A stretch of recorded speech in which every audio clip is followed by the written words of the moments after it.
For the last 40 years, DSC has worked to create a strong and vibrant voluntary and community sector. And we need that because without it, the country simply wouldn't function.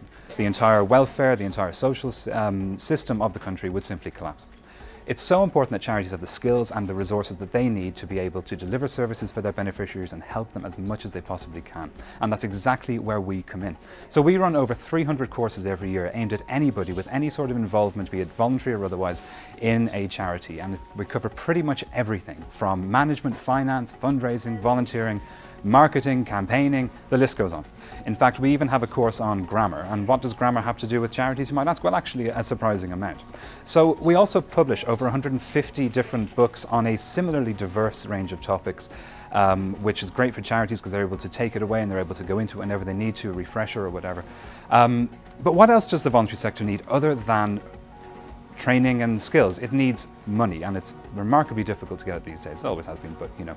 And that's exactly why we exist. So we find out where the money is, we find out who has it, what they give it for, who they give it to, and we give that information to charities to help them get the funding that they need to help their beneficiaries. We publish what we find in our grant-making directories and also in our online databases. And in total, that comes to about £8 billion worth of potential funding that charities can get, which is absolutely huge. And while we're helping charities with the skills and resources, we're also looking ahead.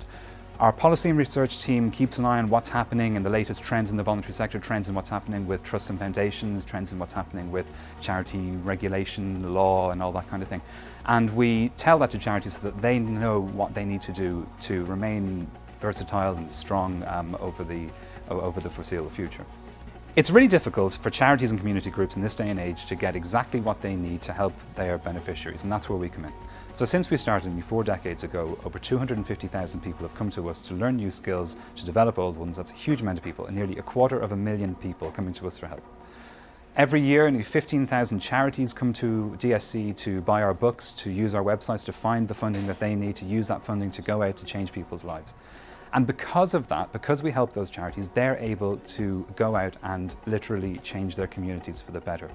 Charities are literally everywhere, in every community up and down the country. There is not a single person in the entire country that does not benefit from charities at some point in their life.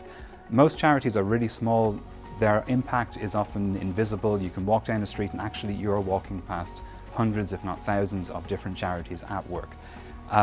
The best way to think about it is there's lots of charities that deal in the area of the environment. They have campaigns for clean air, they have campaigns for growing trees, they have campaigns for cleaning up the community. So if you breathe, it's really this simple, if you breathe, you are benefiting from the work of a charity. And if you don't, then you can be damn well sure that there's a charity that was there somewhere who will still help you or help the people that you've left behind.